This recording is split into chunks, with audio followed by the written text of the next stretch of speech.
Bad Life Podcast!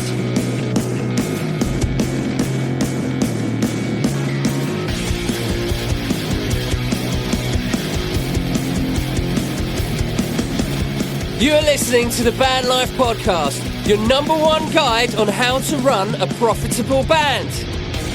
Here are your hosts, Pete Stannard and Adam West, the Wizard of Rock!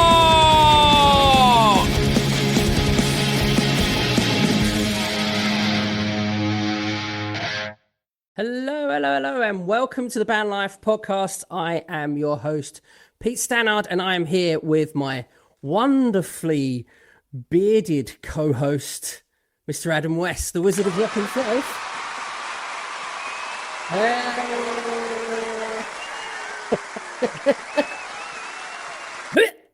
Enough of that. I was enjoying that. That's my moment of fame. It was. My moment of fame. It's so, all of your gigs sound like that, surely. Oh, yeah, of course, Pete. Every single one. We was only talking about it last night in practice and how terribly pathetic the music industry is these days. Oh.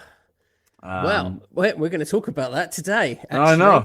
That segues nicely into this episode 20, mate. I know. We are I'd like to say we're on fire, but... Well, it's only our two listeners, isn't it? That's it. Yeah, exactly. And they're both trolls. Hey, you can't say that about your wife. I've met your wife now. She's very lovely. Yes. Yes, lovely. Listen, we actually finally met. I was on holiday in Adam's beautiful country of Wales, and we hooked up. Not in a sexual way. Yeah, we did. Tell them the truth. We did. We disappeared in the pub for an hour. Pete, we need likes, mate, and subs. So just tell them something seedy. Tell them something disgusting. Adam has a very hairy bum. You think the beard? The beard is hairy. That's true. You should see his bum. No, I jest about Adam's bum. But anyway, episode 20. This is actually quite... Considering we've been joking, this is actually quite a serious episode, I think, for music artists and bands anyway. And is the digital era destroying the music industry? Didn't we cover something vaguely similar to this before? We have touched on this before, but we've not done an episode that focuses entirely on this. And I think it's important to bring up now, especially what's been happening over the last week or so. Regale me with your interesting stories, sir. I will, but all will be revealed, I think, as we go on through the episode. We just like to tell our listeners it is absolutely boiling hot, right? So if suddenly I go from luscious pink, right, to bright red, you'll know why, all right? Is the digital era destroying the music industry? And my personal opinion is that this is kind of a yes/no question. But I think what we have to do in this episode is we're just going to go over the positives and the negatives, and then we'll weigh everything up at the end and go yes or no. Yeah, that's fine, mate. Instead of the... I think that's kind of the fairest way of doing it. So I want to give them a fair crack. I want to give this era of music a fair crack because I think there are a lot of positives. But like anything, nothing's perfect, is it, mate, at the end of the day? So no, it is not. Far from perfect with everything that's going on in the world at the moment. I think there's kind of four main areas that the digital era has had an impact on. There are probably more, but we've only got a limited amount of time. Obviously, we've got production, distribution, marketing, and general consumption. That's kind of the main areas where digital has hit. What I want to do is, so we get a full scope. Obviously, there are going to be some listeners out there that are younger than us, I would hope, and they don't. They're born in a time where the digital era was here, basically. Yeah. So you could say that digital era kind of came in around when the internet was kind of taking off in a way. When was the old Napster thing and The Napster MP3s? stuff was like 90s, wasn't it? late 90s. Yeah, mid to late 90s. Yeah. Okay. Something like that, all that sort of thing. Talk about those 4 different areas. We'll look at how it was pre-digital, what it's like now, and then weigh up the pros and cons of that within each area. Each area of production, distribution, marketing, and consumption. We'll run through that. It's my turn to slap someone. Since I don't have control of the button. You don't have button. You will next time. Next time you're gonna have button control. Oh, okay. Oh no, actually no. You should have button control this time. But you can say yes or no. Basically, if you disagree, there will be no slap, and I will hang my head in shame, and I don't know, get on with my life probably. Let's hear it then. What's the slap? Well, the slap will come in time. What I want to start with is the main topic. So, cool. First thing we're going to start with is production. So music production, if you don't know what music production is, it's how we produce music. So it's recording, mixing, mastering, all that sort of stuff. Digital music production and working in recording studios actually started way before things like Spotify and stuff came along. Pro Tools came in the early 90s. I think the first inception of Pro Tools was in 92, something like that. And it wasn't great, even when I came into the industry in the late 90s, the early 2000s. So when I was going into studios doing sessions and stuff, they kind of had Pro Tools, but it was rarely used, mainly because it was really sluggish and you had to wait for things to render down and all the rest of it. And in those sorts of studios, time was money. And if you're waiting 20 minutes for a guitar track to render down, you're like, okay, that's just cost me a few £100. That's true though. I mean, I think the way as far as we've come at the moment with the digital era and production, we're at that point now where it's where we covered it in one of the podcasts, wasn't it? Where it's doing really well, and now people are doing it in their homes because the technology is there to do it. As you say, it's less sluggish. There's programs now, like the PCs now. They're all SSDs, solid state drives, and they're super fast. I got one of mine, and it's just wow, and all that sort of stuff helps, and people now can zip through their recording production really well. So shame it's taking so long, but Yeah, and again, that's kind of an upside from a music production or a music producer's point of view or an engineer's point of view. That's a massive advantage because your workflow becomes much quicker. Sure, so you can bring your costs down, which makes it better for artists in general. But before all of that came in, everything was done analog. Now, if you don't know what analog is, turning sound waves into an electrical current, and then that electrical current either gets put out into the speakers, so your speakers then turn the electrical current back into sound waves, or it's fed to what would be a tape machine, and it will be recorded into that tape machine, and that's how you would record it. Oh, yeah. But these sorts of equipment, like mixing consoles, tape machines, they're huge. Immense great things that were very, very expensive. You've always got somebody somewhere that's got that set up somewhere. I've noticed that with the internet. It's great. I've seen people go, let me show you my setup. And you look at it and you're like, man, that must have cost you a lot of credits to set that up. Because people like a bit of old school. And the same with vinyl, like the vinyl players. And they got it all set up. And I'm like, Walkmans is another one I've seen on Instagram. There's a page now. Well, there's these companies showing up now that putting into production cassettes again, right? And there's like new machinery with obviously based on the old tech, and I'm like, man, that's so cool. It'll never go away, I don't think. But in terms of like what you were saying, it does. You kind of need to shrink it down and make the cost a bit better. Like, Yeah, exactly. So you obviously you still have what would be considered now boutique studios, and obviously you have what would be considered the legacy studios like Abbey Road and things like that. Yeah. You know, South by Southwest and that sort of thing. The reason that obviously people weren't bedroom producers back then was because you just couldn't have these things in the house. There's no space for it. It's massively expensive. Even today, if you buy a big, like an SSL console, the top of the range SSL console is like 120 grand. You know, it's not cheap. At the end of the day, it's not cheap to buy, it's not cheap to maintain, and all the rest of it. So you have to have a certain amount of money and a certain amount of clientele. And you're only going to be going to major artists with that, to be honest. The other part of it is back then as well, recording studios, you know, they're all soundproofed and everything else. You know, you'd have things like echo chambers.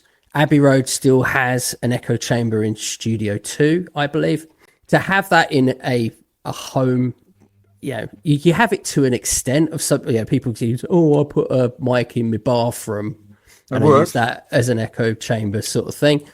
It's an equivalent sort of thing. Whether you get the same effect as you would at Abbey Road is up for debate. Broadly speaking, before the digital era, if you wanted to go into a recording studio, they were big, expensive places, and only a select few artists had the money to do that. And that's because generally they were signed and a record company was paying for it. They were loaning the money, or they were advancing the money to the artists so that they could go into those sorts of places. This means that, yeah, obviously only established artists and the companies, they were essentially the gatekeepers of recorded music at that time. Because, you know, if they didn't think that they could make money from you or exploit you, as the terminology would be, you wouldn't get the money. Not a lot has changed, to be honest. It's still very much that kind of attitude at the end of the day. It hasn't really changed, does it? It's no, very sad. From a financial point of view, if anything, it's worse. Yeah, because the margins are now much more narrow for record companies, especially independents. So back in the day, you didn't have music production that was accessible to everyone like it is today. It was because it was very big, very expensive. You had to go into very specific buildings and things like that. Everything was soundproof. The advantages now is that you can. You know, recording has become far more accessible. To be honest with you, I wouldn't be doing this without the digital era, because I couldn't afford 120 grand for a desk, another 60 grand for a tape machine, another, you know, and all the rest of it. The setup costs for having a bricks and mortar studio would be way too high without the digital era. For me to say that the digital era is completely a negative thing would be hypocritical, because I have used digital stuff. I use digital stuff every day, and I get paid to do what I do. And the digital era has enabled me to, and many other producers, to do that. The pros here are it's far more accessible. The cons are it's far more accessible because now what we have is a saturation within the market on the production side. So you have way more producers and engineers than you did before. Yeah, there's no balance now, is it? Yeah. But and the other side of that, I suppose, as the counter of that, is that you have far more bands and artists that can record. You kind of have a little bit of a leveling off from that perspective, because you've got way more bands now than you did back in the day. To be honest, too many, man.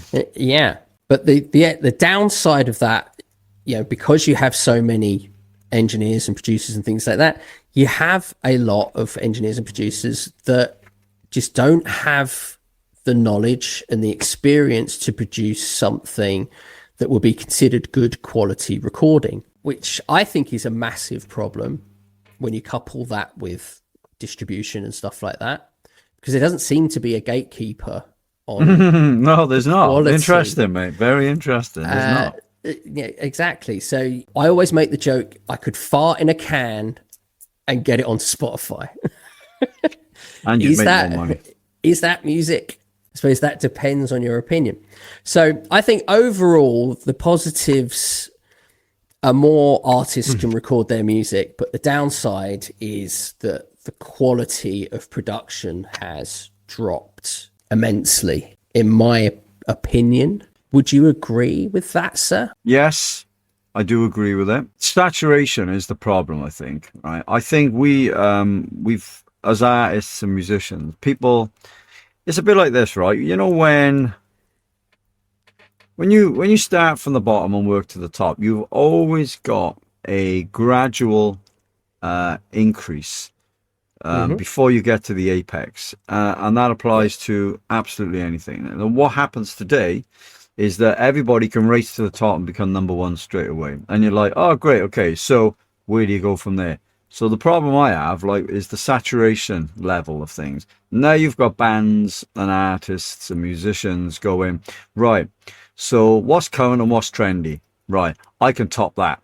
So that everyone is trying to top the next, the current big thing.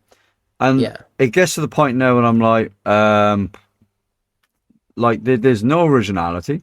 It's all about competing for the most part. Now they'll tell you a small percentage, like, no, it's very passionate to me. It's like, right, but everything just seems to be outdoing somebody else. Like, now there didn't appear to be any of that in the say the 80s and 90s with metal, right? You found that people were just like, they just wanted to write music and play fast and heavy, and it's great. Now it's, well, who looks the best on stage? Who's more technically brilliant? And it's just like, you know, and now it's got to the point where bands can't even play their own stuff live because they're using backing tracks to play because they're so damn fast because they're trying to compete. And it's got to the point where I'm like, oh man, slow down. I can't deal with this. Like, it's not even fun to listen to anymore. So for me, I think, to answer your question, yes. And I think saturation is the problem. I think it's just everybody's got it. And the opportunity to, and as you say, there's no gatekeeper and there's no gradual process. They're all skipping Old Kent Road and zipping back around to collect their £200 and straight at the top. And you're just like, and I think that is a big problem because now everybody is, it's like a mass stampede of people all, and you're like, wow. And I think that there is a big influx of people looking for a quick quid. But that's not to say that there aren't artists out there who are doing it, you know, for the art, that want to craft their songs and want to kind of build their way from the bottom. The problem is that bottom is so heavily saturated that, you know, a lot of artists just give up. The next part was distribution. For those who don't know what distribution is, when you put your music out, that's distributing your music. And the digital era is very different from before the digital era. Historically, global distribution was, again, only for a small select few bands, and these were called stratospheric bands. That means that they were putting their music out globally. What you need to understand is that record companies controlled distribution. And to be clear, before the digital era, the way people bought music was through physical products. Okay, so CDs, vinyls, cassettes, mini discs, Adam's favorite. So we are not, at this portion of the conversation, we are not talking about streaming. Okay, so the way that it worked was artists back then would sign to a record label or a record company, but they would also sign a distribution deal. Now, some deals, it would be a separate deal. Some deals, it would be kind of baked in with their record deal. Now, that meant that artist would have access to the logistical distribution that record company could provide. That means boxing up records, putting it on the back of a lorry, and that lorry driving around to all the different record shops in that territory and dropping those records off, okay, for those retailers to sell to the general public. As artists signed bigger record deals, they would get bigger distribution networks. The way that it would work is the distribution deals would be broken down into territories. So, for example, let's say that you're a UK band, okay? You would sign to an indie label, okay, because you knew. That indie label would distribute probably just within the UK. If that record was successful, they may sign to a larger label that would then distribute to Europe as an extended territory, or that independent label would sign a distribution deal with a bigger company that would then have access to that market. So that distribution would be much wider. If then you're successful in Europe, they would probably look to the US and Asia and things like that, Australasia and those different markets to see where you could basically break as a band, where they could sell those records. If you had every territory that you could be distributed in, you were called a stratospheric band or a stratospheric artist. Which was a large proportion of those during the 80s and 90s anyway, wasn't it? Yeah, so you're talking the Metallicas, the U2s, those sorts of things. And it would work. I saw an interview once with Bryan Adams, who was a stratospheric artist. Yeah, he did quite well in the day, didn't he? He did very well in the early 90s in particular, late 80s, early 90s.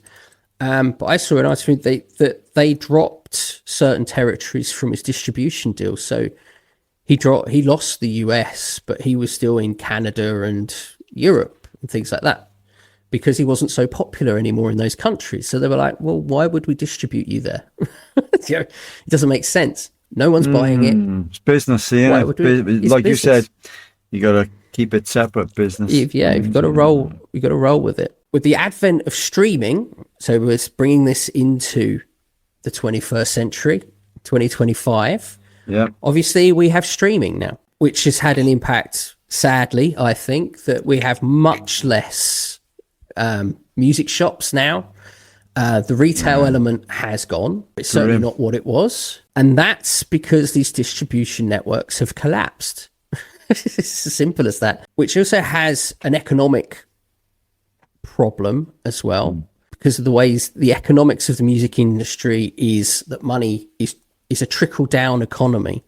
So money is recycled through the industry, and a way that major record labels would make a lot of money is through these distribution deals from other record companies. Once that's gone, there's less money for those record companies to invest in bands and artists in the form of, well, royalties and advances and everything else. It has a negative impact from that perspective. The distribution payments aren't being made, and instead of going to what would be that money that would be going to the major record labels, are now going to Spotify and Apple Music. Hey, is their favorite platform? Which is big tech companies. And this is why the economics are important and why I mentioned it, because these companies don't sign artists. The money that they make doesn't get invested back into the music industry. It gets invested into big tech. So a really good example of that is Daniel Ek from Spotify. He has invested in the private healthcare industry. And like I was saying earlier, just this week, he has invested over 600 million euros or 700 million US dollars in AI military defense.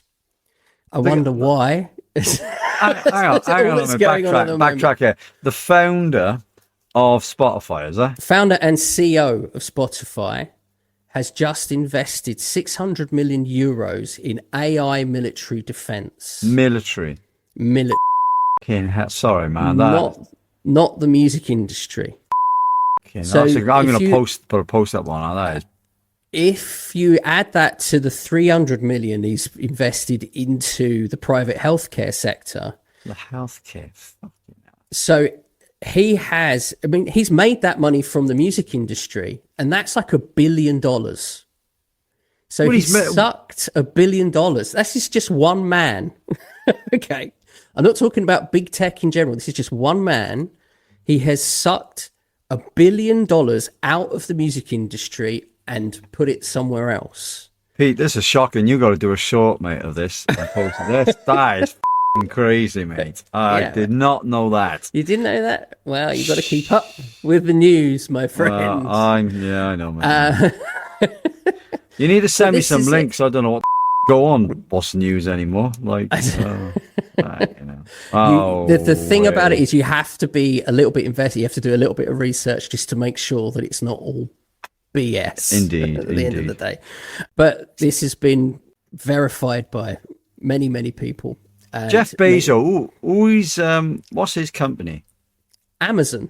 Amazon, that's it. Jeff Bezos, Amazon. That little known that little known company called Amazon. Yeah, one of the richest men in the world. This is my big problem. I'm so glad it came off Spotify. I can't believe it. But it's still, even though you're not on it, as a music artist, it directly affects you, because now the industry, just from Daniel Ek alone, has had $1 billion taken out of it. And when I wonder if the Music Venue Trust knows about that.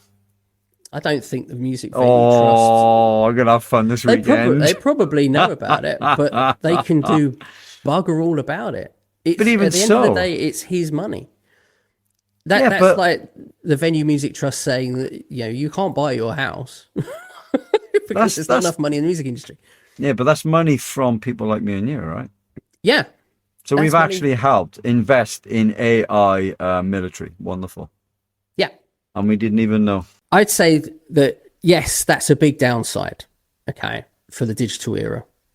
The upside for the digital era is that artists can distribute globally. So what was a very small niche of artists, like the Metallicas, the U2s, the Guns N' Roses, these type of bands, you can do the same thing that they were doing to this day. You can do that right now. And it's amazing that you can distribute your music globally from your phone. I think that's an amazing thing for music artists. I think that's myself. Great. You can reach billions of people. Yeah, that's an amazing thing. But again, I'm torn by that, because anyone and everyone can do it. So the saturation level is currently through the roof. What do we do? What do we do? Well, let's look at the numbers first, mate. Okay. How many songs, if you're looking at the notes, you're going to get this. But how many songs do you think are released every day? Well, I'm not going to look at the notes. I'm going to be as shocked and surprised as the listener. Okay. Go on then. Take a guess. Run the question by me again. How many songs do you think are released every day? I'm going to be... it's got to be high, isn't it? Because, we're factoring in the AI scenario. I would say it is definitely well over 1 million songs a day. No, it's not that high. No, that would be mind-blowing. But it is at 120,000 songs per day. I thought it would have been a bit more than that. And that's a huge amount of song. Do you think about every time when you release a song, you are competing with 120,000 other songs. Yeah, just let that kind of sink in a little bit. When you release a song and you put on Instagram, go listen to my song, there are 120,000 other people doing exactly the same thing. You're such a killjoy, you are, Pete. I know. And that is every day. The next day, and people wonder, why does no one remember that I put this post out? It's like, well, because 120,000 people did that on the day, and then another 120,000 people did it the day after. No wonder it gets lost. in the noise of what it is. And I still don't think AI has fully kicked in yet. I think the bundle of joy you are. I know. I really do hate to be the bearer of bad news. Yeah. Honestly, I think when you couple that with AI, and you also put in the decrease in quality of music, I think the problems are completely exacerbated. Once you couple that, what people are hearing are like, well, that sounds with, there's a whole load of stuff that sounds then it becomes a bigger problem. People just switch off from it like that. Yes, I've been a classic example of it, and it's not because I'm an asshole or anything. It's because it just doesn't resonate. And it's like an innate feeling, isn't it? You know, it's like when people say, "Look, just trust your insides, your gut, and all that." And so, what I've found is when it comes on, it just doesn't resonate, and I'm shut off. Shall we move on? We move on. Yeah, it's fine. Let's go to my slap. Adam, are you ready for this? Do you remember a man called Nick Clegg? Nick Clegg. Nick Clegg. Is he a politician? He is, or he was a politician. What's he was the former deputy prime minister. You remember when there was a coalition here in the UK? There was a coalition between the Liberal Democrats and the Conservative Party. Nick Clegg was the head of the Liberal Democrats at that point. And when they formed the coalition, he was made deputy prime minister. After he left politics, he went to work for Meta. He was an executive at Meta. He no longer works for them now. But he was in the press recently saying that if AI companies have to pay for music licenses, it would basically kill the AI industry, because it would be too expensive for them and they shouldn't have to pay, because it would be killing the AI industry. Do you know what I say to them? Boo f***ing who, mate? It's as simple as that. Pay for your licenses. Everyone else has to. If I wanted to use someone else's music, I would have to pay a license for it. Why should these companies not pay a license? That doesn't make sense. Why should the AI companies get a free pass? Because they're richer than you, Pete. How could you be so selfish? Just because you don't have any money, okay? But that's such a politician denier, aren't you? Even more the point, they have lots of money. So why shouldn't they pay for... Basically, they're using your music to model their AI. And there was actually a lawsuit put in day before yesterday. All the majors put in a lawsuit against Suno and what's the other one? Uno. I think I heard something about that. Yeah, there's a big lawsuit going through at the moment. They're saying that it's not fair use for them to do it like that, because they are making money. It's not fair for them to make huge amounts of money off of music artists, or more importantly, from them. At the end of the day. So I wonder if it was the Music Venue Trust that posted that. I'm pretty sure I read somewhere about that.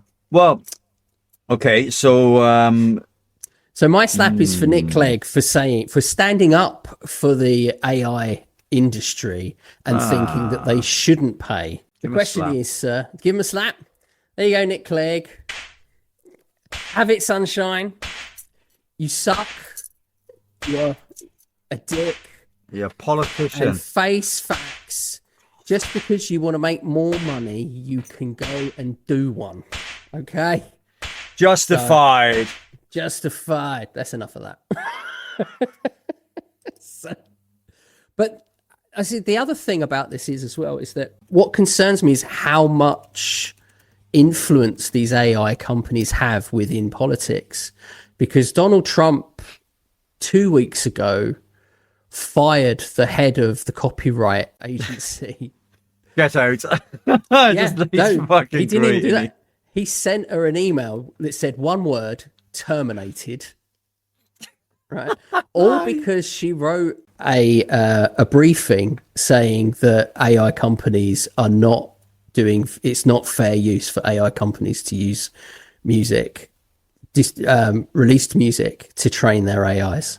And So he terminated her contract. he fired her because of that, because she did her job basically as the head of copyright in the US. Marketing, which I feel has been impacted, oddly enough, with the advent of social media.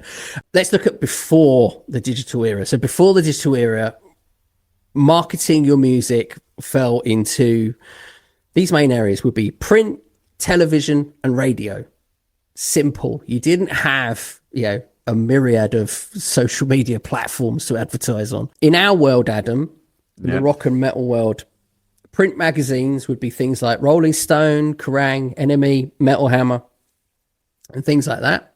Yep. Radio would be terrestrial stations, obviously, like the BBC, Absolute, K-Rock in the States would be a thing. Television, obviously, would be MTV. MTV, remember that? My brother used to do some stuff with MTV. Funny. Oh, really?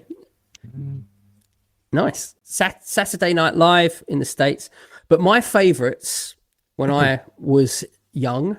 And when you was a wee lad. When I was a wee lad and we only had four stations. That was it. 4 channels. Do you remember those days? Go and change the channel for son. Oh, God. I don't like this. That's all I spent. No one of my legs if I get shot to pieces. Yeah.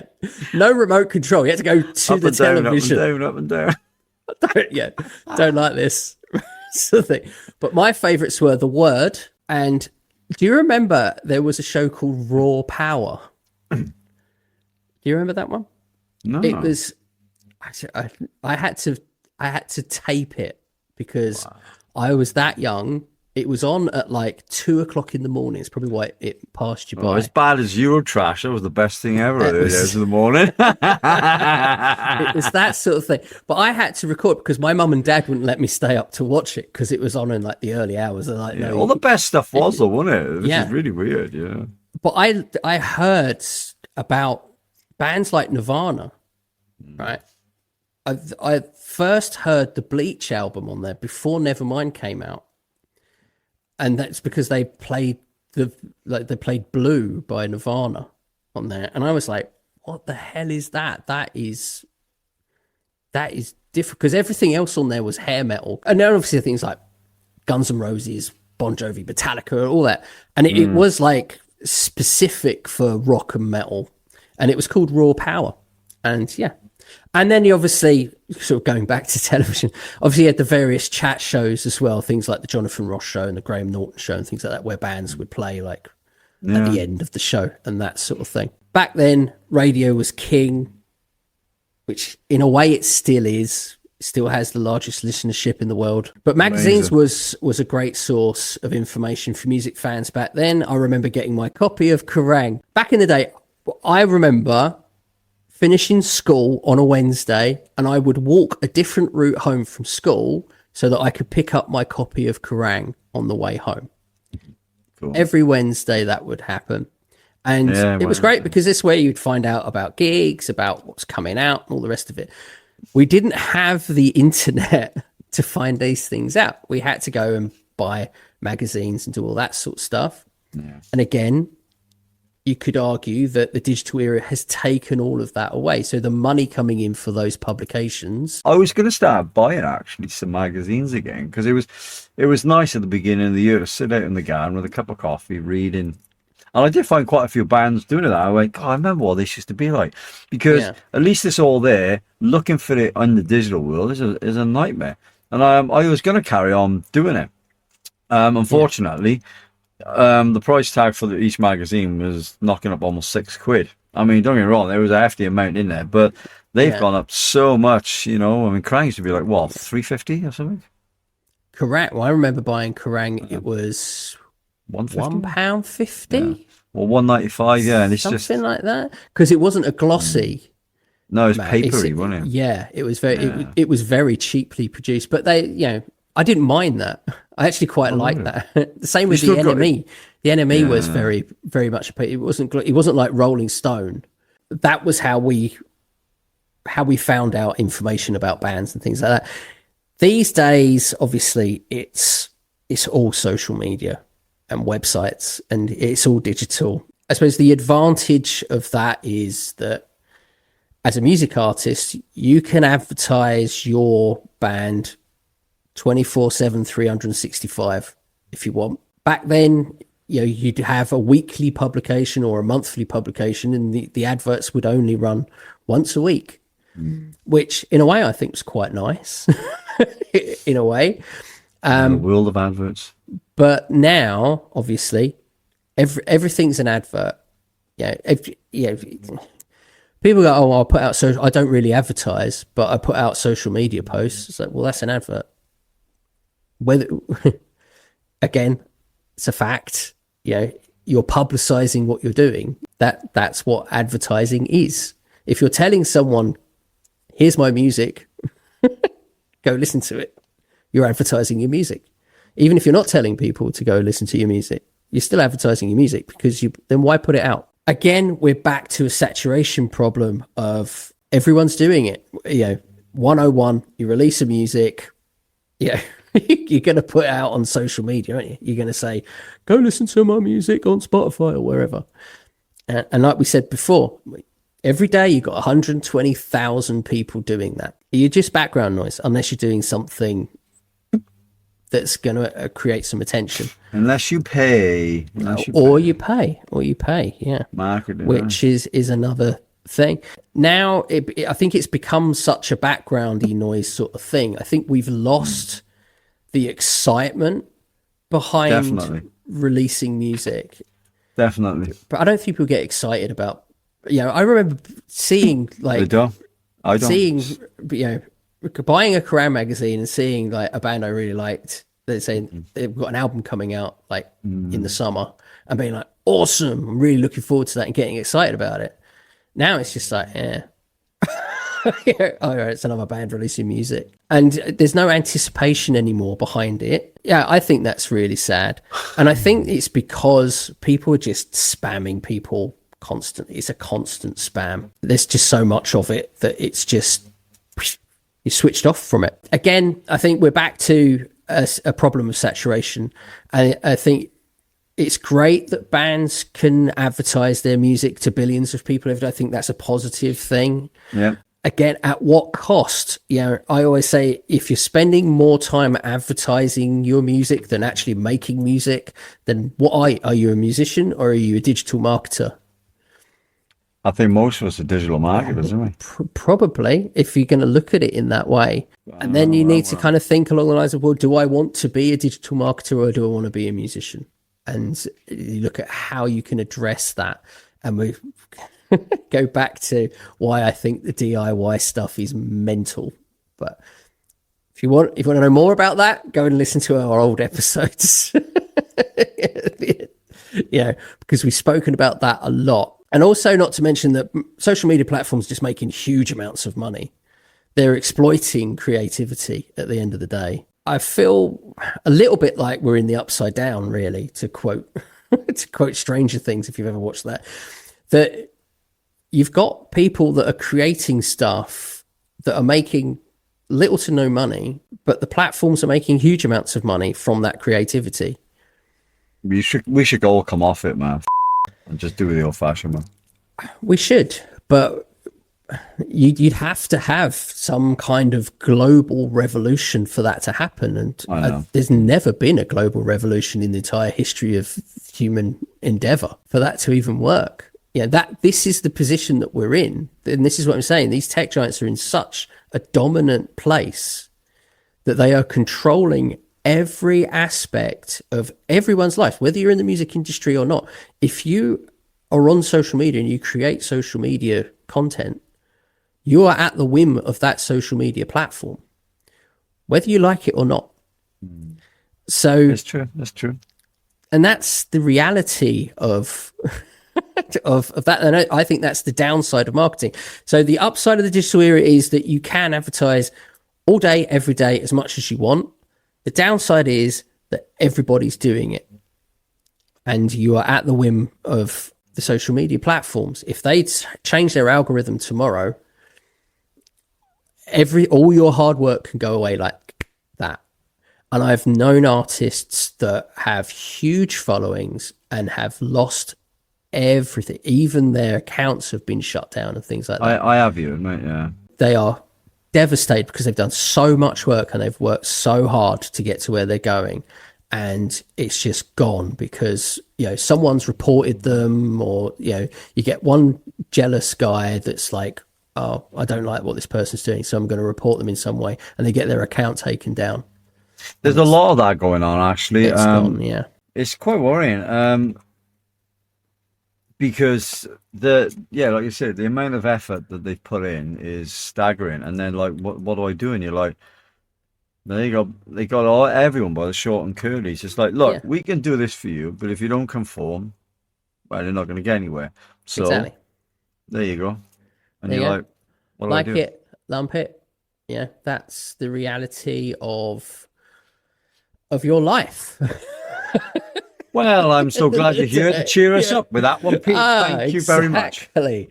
On that cheery note, Let's consume. let's go on to consumption. Now, for those who don't know what consumption is, it is when you listen to music, you are consuming music. That's the term for people who are listening to music. You are consuming it. You're not doing it via your mouth like you would with food.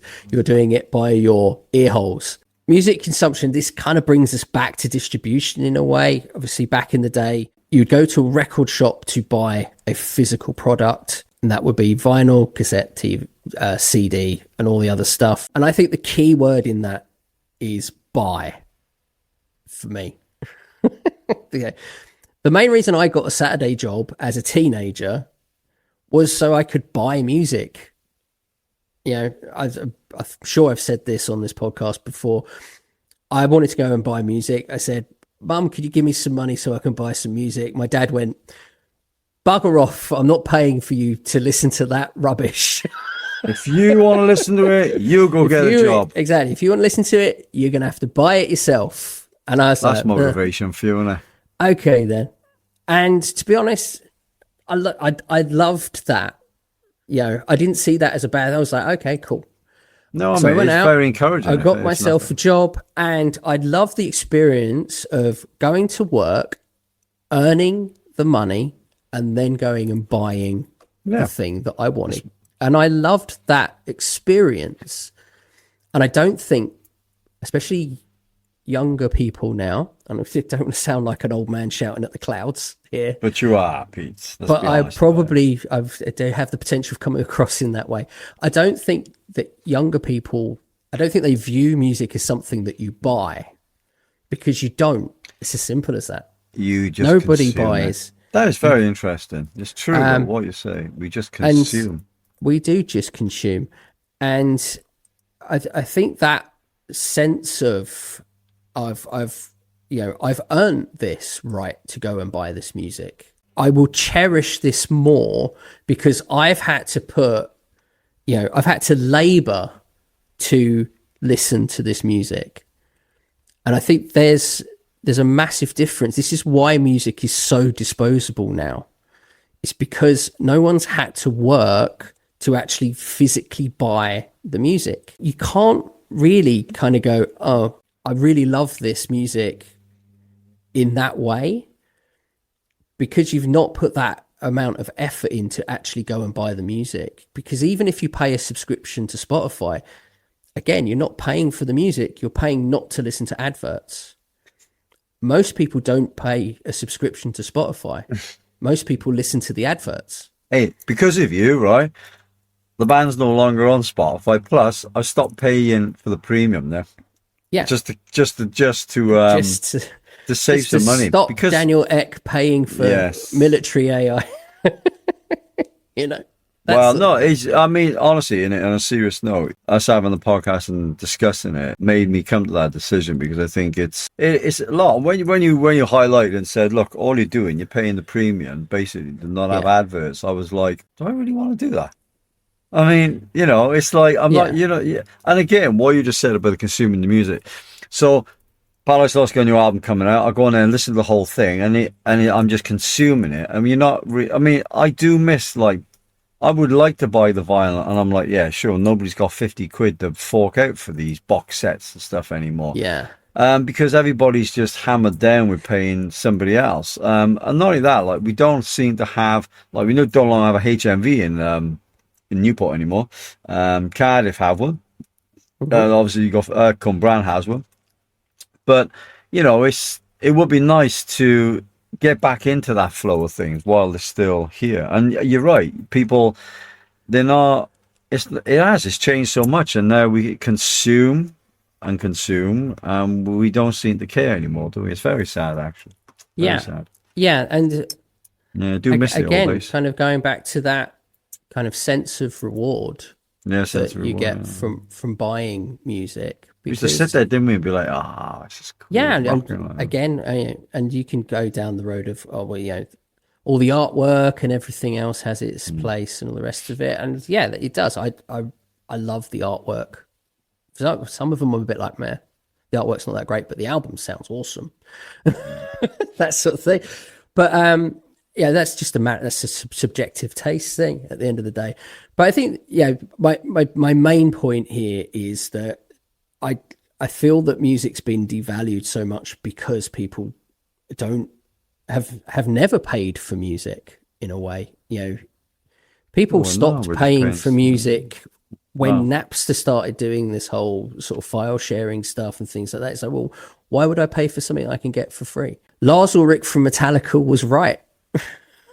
He was saying, if no one nips this in the bud now, the entire industry will pay long term for this. This will attack grassroots in particular, and at some point it will work its way all the way up to the top. And now the majors are scrambling. If they're bringing lawsuits against AI companies, they're scrambling for trying to make more money and that sort of thing. Well, Lars Ulrich was right. So, and the other side of that is that I suppose it depends on your point of view about streaming, is that whether or not listening to albums anymore on streaming it's just digital sites, code, isn't it? It's all singles in playlists and things like that. And I feel that if you're not listening to an album, then you're not really appreciating what that artist is putting, because artists traditionally, if you put an album out, it was an entire thing. And now you got the waterfall you'd effect. Experience that the entire album as it's set out by that artist. The artist has always had a lot of input as to what the actual running order is and how they felt that running order was for that, how that made them feel. And it was a part of the artistic experience, I think. And I think when you just listen to a single, it's a shame because it's almost like looking at a masterpiece, but only seeing like 1/12 of it. Could you imagine looking at a Rembrandt or a Dali, but only seeing 1/12 of it? You'd be like, it's all right. Valid point. I mean, they're all doing the big bands, aren't they? And you wait and you wait and you wait. You're like, oh, come on. It sounds great. I want to hear the whole thing and develop a story in my head of how this goes. That's why I like concept albums. I think, Wars of the World and some other bands have done it. Anathema. It's really cool. But again, nobody sits. We don't spend the time sitting there and just. I remember sitting like yourself, right? Down with my headphones on and the new album, even when it was on CD. Yeah. And just sitting there and taking it all in. I wasn't on a phone. I was just listening and appreciating it. Then at the end, I'd be like, you never really got that music sort of implanted in you yet. Nothing stuck. So you listen to it again. Yeah. But now we just consume everything on the go, and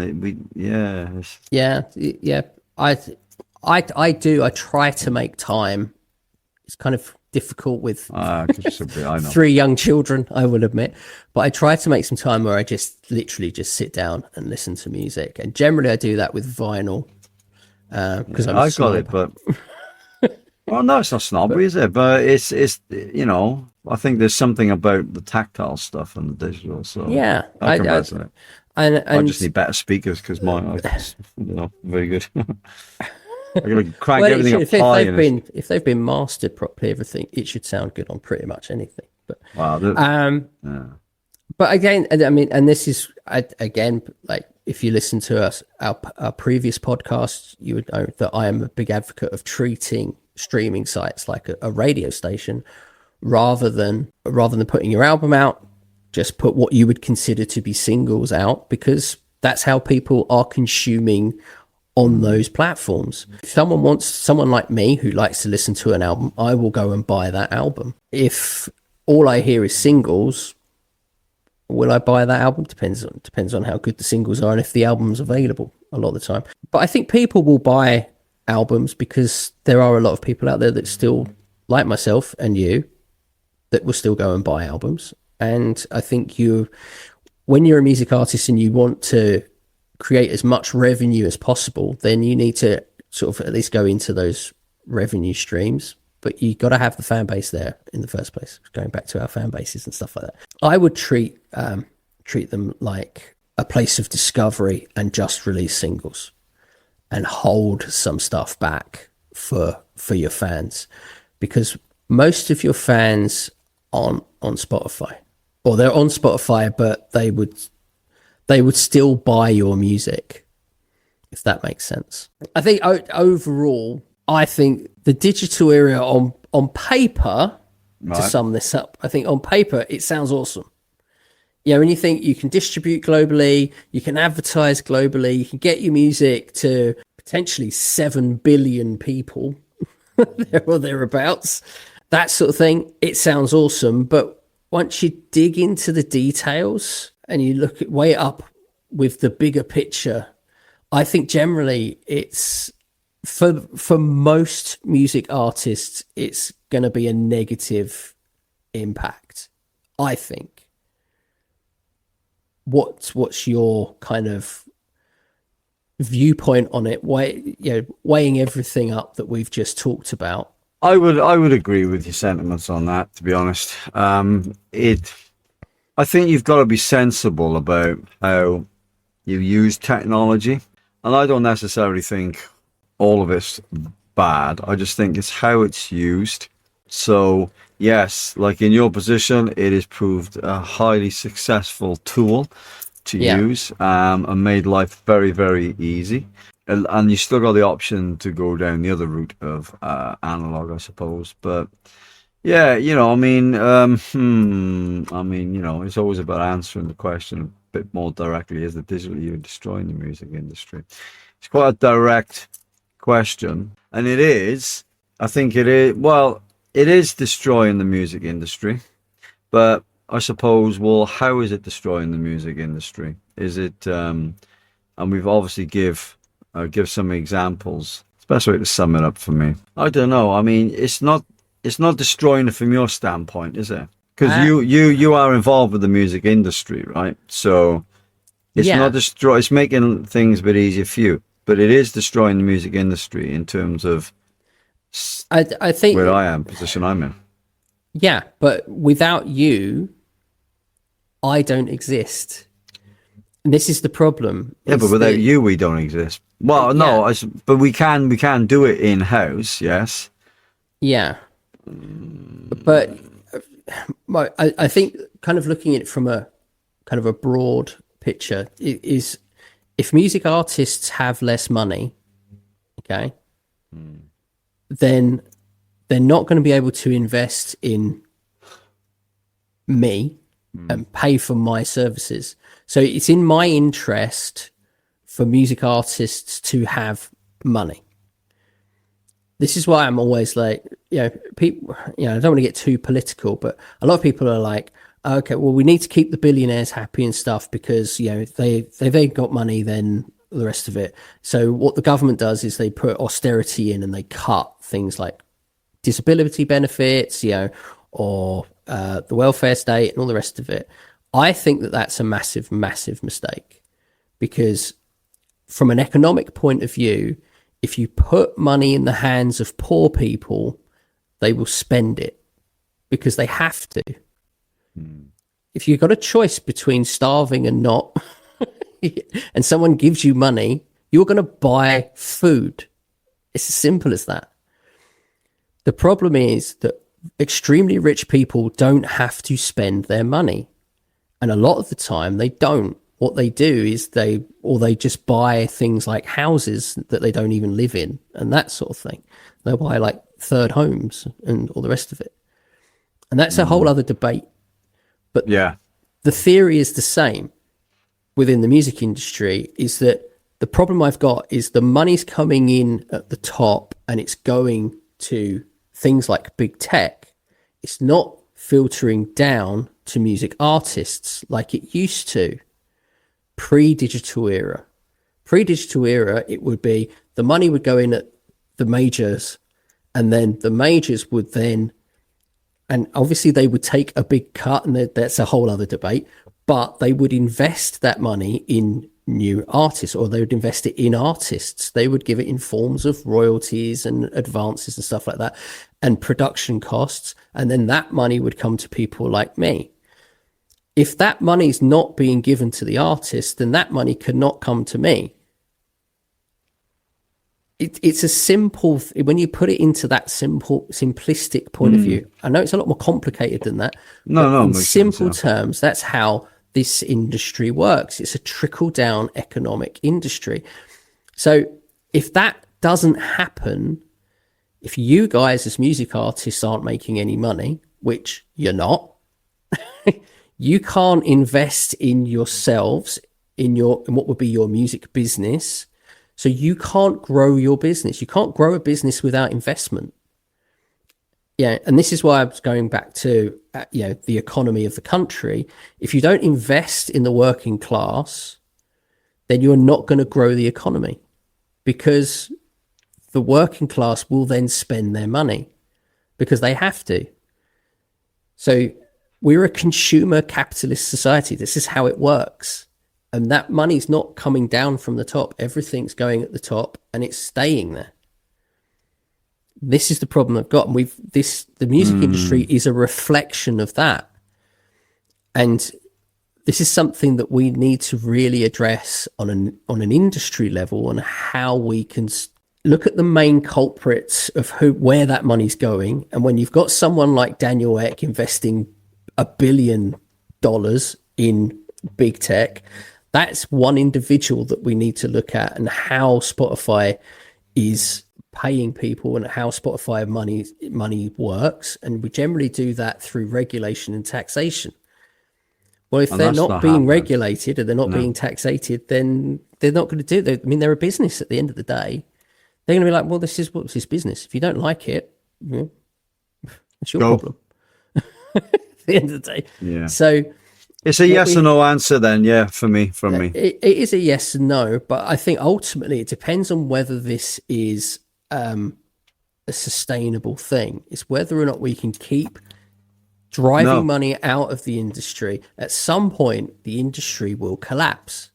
Well, it is. There's just no money. It's, I think we are reaching, this is where the saturation point is now. Yeah. And inevitably, I think that what will happen if we carry on going down this road is that it will implode in on itself. Thank you for listening, everyone. Both of our listeners. We love you immensely.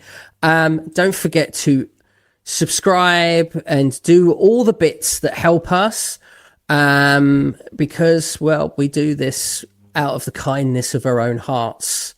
And anything that you guys can do to help us will be immensely appreciated. So hit the follows, the likes, the subscriptions, and all the other bits.